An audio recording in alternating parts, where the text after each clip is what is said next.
1 Kings 20. Now Ben-Hadad, king of Aram, mustered his entire army. Accompanied by 32 kings with their horses and chariots, he went up and besieged Samaria and attacked it. He sent messengers into the city to Ahab, king of Israel, saying, This is what Ben-Hadad says, Your silver and gold are mine, and the best of your wives and children are mine. The king of Israel answered, Just as you say, my lord the king, I and all I have are yours. The messengers came again and said, This is what Ben-Hadad says, I sent to demand your silver and gold, your wives and your children. But about this time tomorrow I am going to send my officials to search your palace and the houses of your officials. They will seize everything you value and carry it away. The king of Israel summoned all the elders of the land and said to them, See how this man is looking for trouble. When he sent for my wives and my children, my silver and my gold, I did not refuse him. The elders and the people all answered, Don't listen to him or agree to his demands. So he replied to Ben-Hadad's messengers, Tell my lord the king, Your servant will do all you demanded the first time, but this demand I cannot meet. They left and took the answer back to Ben-Hadad. Then Ben-Hadad sent another message to Ahab, May the gods deal with me, be it ever so severely, if enough dust remains in Samaria to give each of my men a handful. The king of Israel answered, Tell him, One who puts on his armor should not boast like one who takes it off. Ben-Hadad heard this message while he and the kings were drinking in their tents, and he ordered his men, Prepare to attack. So they prepared to attack the city. Meanwhile, a prophet came to Ahab, king of Israel, and announced, This is what the Lord says, Do you see this vast army? I will give it into your hand today, and then you will know that I am the Lord. But who will do this? Asked Ahab.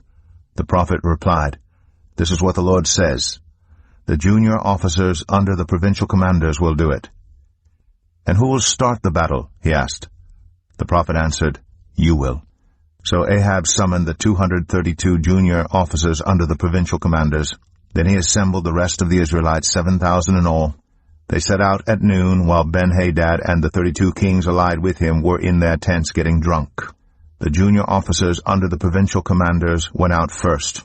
Now Ben-Hadad had dispatched scouts who reported, Men are advancing from Samaria. He said, If they have come out for peace, take them alive. If they have come out for war, take them alive.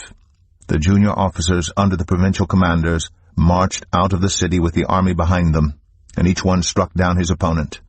At that the Arameans fled, with the Israelites in pursuit. But Ben-Hadad, king of Aram, escaped on horseback with some of his horsemen. The king of Israel advanced and overpowered the horses and chariots, and inflicted heavy losses on the Arameans.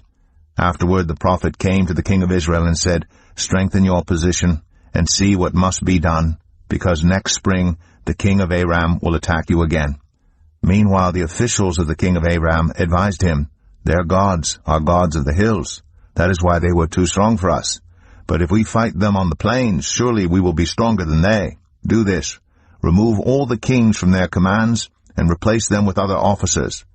You must also raise an army like the one you lost, horse for horse, and chariot for chariot, so we can fight Israel on the plains. Then surely we will be stronger than they.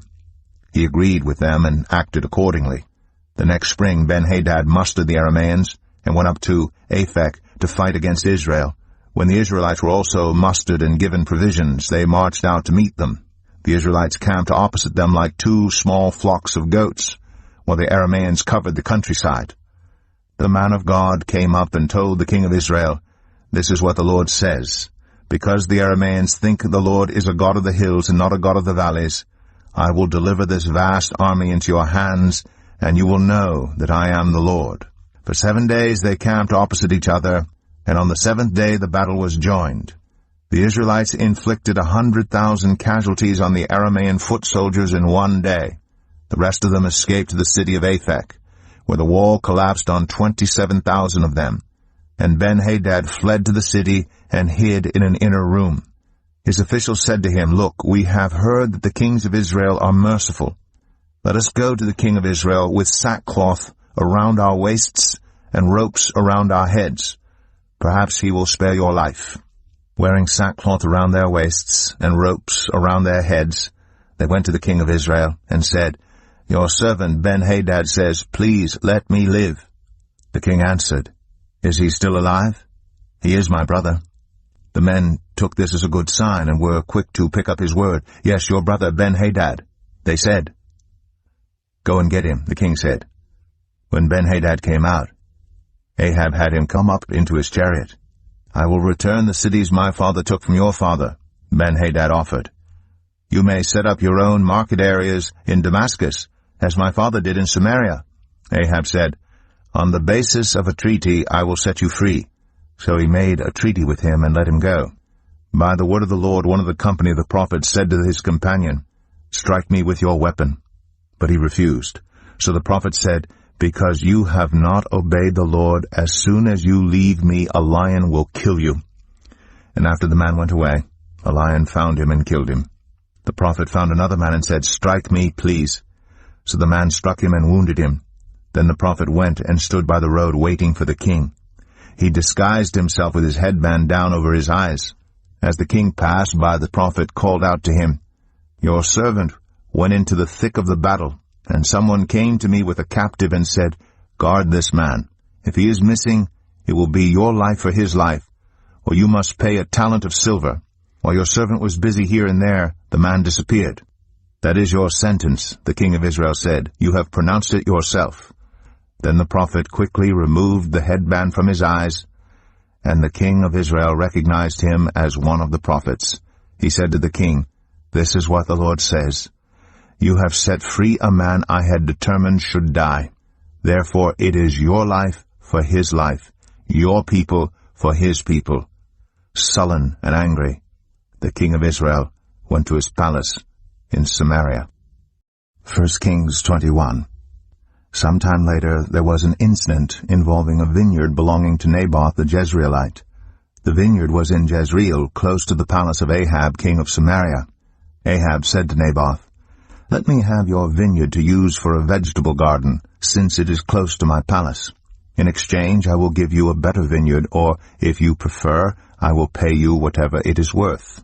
But Naboth replied, "The Lord forbid that I should give you the inheritance of my ancestors." So Ahab went home, sullen and angry, because Naboth the Jezreelite had said, "I will not give you the inheritance of my ancestors." He lay on his bed sulking and refused to eat. His wife Jezebel came in and asked him, "Why are you so sullen? Why won't you eat?" He answered her, "Because I said to Naboth the Jezreelite, 'Sell me your vineyard, or if you prefer, I will give you another vineyard in its place.' But he said, 'I will not give you my vineyard.' Jezebel his wife said, 'Is this how you act as king over Israel? Get up and eat. Cheer up. I'll get you the vineyard of Naboth the Jezreelite." So she wrote letters in Ahab's name, placed his seal on them, and sent them to the elders and nobles who lived in Naboth's city with him. In those letters she wrote, "Proclaim a day of fasting, and seat Naboth in a prominent place among the people. But seat 2 scoundrels opposite him, and have them bring charges that he has cursed both God and the king. Then take him out and stone him to death." So the elders and nobles who lived in Naboth's city did as Jezebel directed in the letters she had written to them. They proclaimed a fast, and seated Naboth in a prominent place among the people. Then 2 scoundrels came and sat opposite him, and brought charges against Naboth before the people, saying, "Naboth has cursed both God and the king." So they took him outside the city and stoned him to death. Then they sent word to Jezebel, "Naboth has been stoned to death." As soon as Jezebel heard that Naboth had been stoned to death, she said to Ahab, "Get up and take possession of the vineyard of Naboth the Jezreelite that he refused to sell you. He is no longer alive, but dead." When Ahab heard that Naboth was dead, he got up and went down to take possession of Naboth's vineyard. Then the word of the Lord came to Elijah the Tishbite, "Go down to meet Ahab king of Israel, who rules in Samaria. He is now in Naboth's vineyard, where he has gone to take possession of it. Say to him, 'This is what the Lord says. Have you not murdered a man and seized his property?' Then say to him, 'This is what the Lord says.